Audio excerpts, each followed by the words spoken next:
You can use this gown for your skirt, flare skirt, straight skirt, trouser, leggings, jeans, anything you want.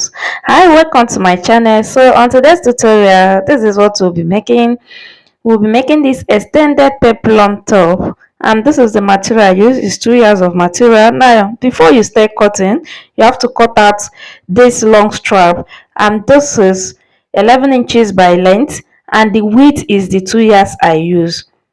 So if I measure it is about 72 inches if I open it like this. So this is the remaining one after cutting out that one, and I have 13 inches here, which is my hip divided by 4 plus 3 inches. All right, so I'll just come down here by 1 inch to get a straight line so that we'll start our cutting.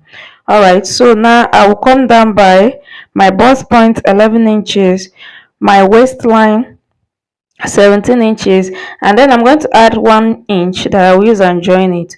I want the 1 inch so that it will be easier for me to fold the remaining one, and I connect them on a straight line. So on this shoulder line, I'm going to divide my shoulder by 2, which is 8 inches, and I'll do extension of shoulder by 3 inches.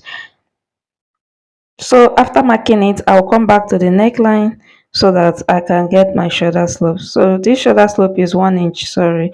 So before you mark the shoulder slope, you have to finish your neckline, and I use 4 inches width, 2 inches depth for the back neckline, and 4 inches depth for the front neckline.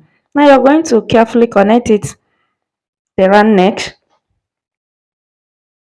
All right, so you now connect your shoulder slope. Now connecting the shoulder slope, just can you see how I keep my ruler like it's still going down to the other side. Now on this normal shoulder, I'll come down by 7 inches. Now this 7 inches is supposed to be 8 inches, but because it's sleeveless, I have to come down by 7 inches, and I'll still take my normal shoulder at that part so that I can get a straight line. Hope you understand. Now if your chest line is 9 inches, you're going to do it 8 inches. That is what I mean.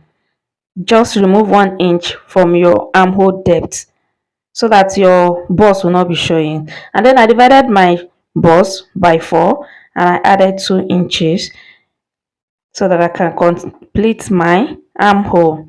Now you get the half here, and then you connect it with your hand, or better still, you come in here by half an inch so that it will be easier for you to connect. But if you can just connect it with your hand, you go ahead and connect it. So it's that simple. Kindly note that where we are doing this thing is the normal shoulder and not the extended.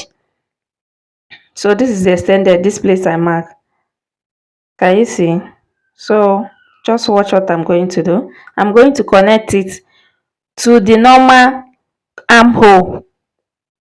Can you see how I connected it to the normal armhole? And now I'm going to stylishly curve it like this. So that little allowance is for turning. Is the allowance we use and turn it. Remember, it's sleeveless. And now to this my bust point, I'm still going to divide my bust by 4, and I will add 2 inches allowance. For my waist, I'll divide my waist by 4, and I'll add 2.5 inches allowance, but you can add 3 inches if you want. We are putting that, so we're going to pick that.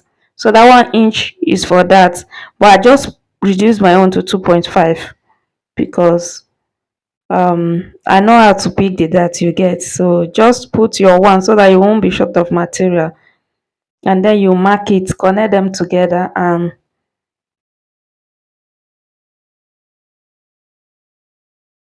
just cut. Can you see? Now you add half an inch here, and that will be for joining the shoulder back. Very important, please, before you continue your cutting, and cut the back neckline first. Now this 1.5 inches and is our zipper allowance for the back, and that is exactly where I'm going to arrange this front. Now I'll come to this down, and I'll add 1 inch. Now that 1 inch is because I'm going to remove that 1 inch from the zip purge. You understand? I'm going to remove that 1 inch from the back so that our zip will not be folding, it will not budge. You understand? So you just connect it back, and then you cut out everything.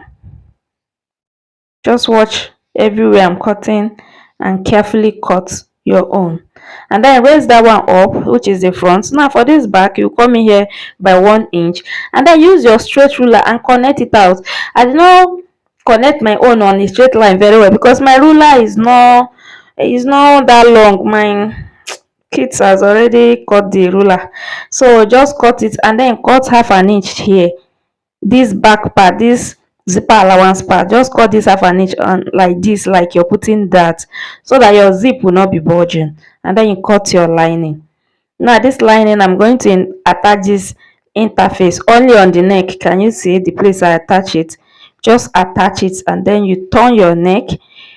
After turning your neck complete, you turn the armhole, of back, and for the front you only turn the neck.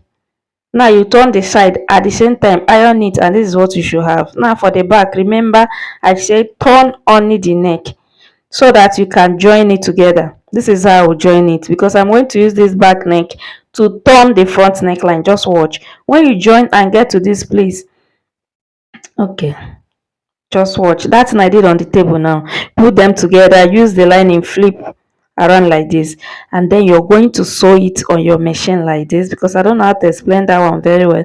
That's why I have to show it. So you back stitch here the place that front ended. Take up your machine, now push the front inside. Can you see? And now sew this back hole.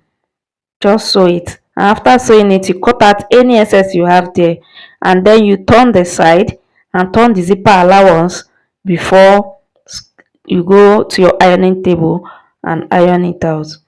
Does still follow. So you turn this side. After doing it, you see, you turn it like this and you turn the zipper allowance, and do the same thing to the other side.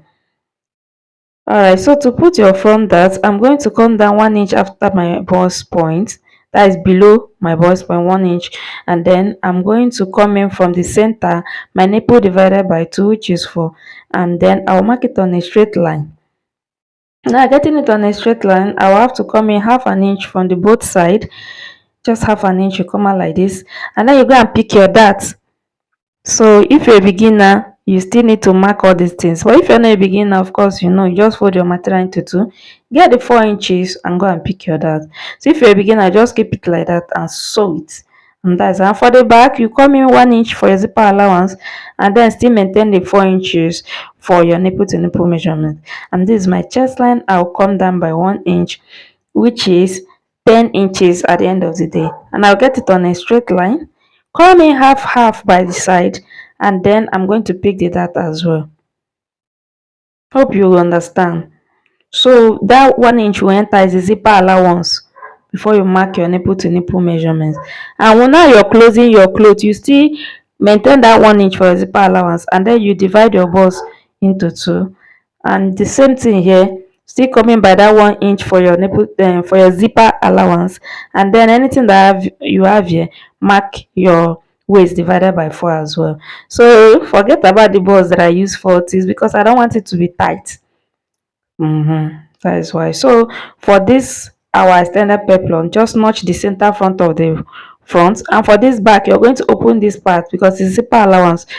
Remember, when cutting it, you have to add 1 inch for the back, and then at the center front, you're going to bring in this straight material and you're going to join it from that center front. Now center meeting center, you're going to sew it to this side joining, this particular place. You stop it there, and then you come back to the middle again and you sew it to the second joining and flip it over like this, so that you can sew the back extended peplum too. It's a very simple tutorial. If you calm down, you will understand it very well. And then you're going to sew the back and stop it there too. And after joining it, you fold it. You see, that's why I say I want to join it with 1 inch, so that I will see where to fold. Fold it from up, fold it down, or if you want to weave it, it's still okay. You go and weave the up, weave the down. Only the zipper allowance will be left now. Before putting your zip, make sure you straighten this place, and then fix your zip. Just go ahead now, fix your zip, and that will bring us to the end of this tutorial. Please, if you have not subscribed to my channel, kindly do so. I love you very much. Thank you for stopping by. See you in my next one. God bless you. Bye.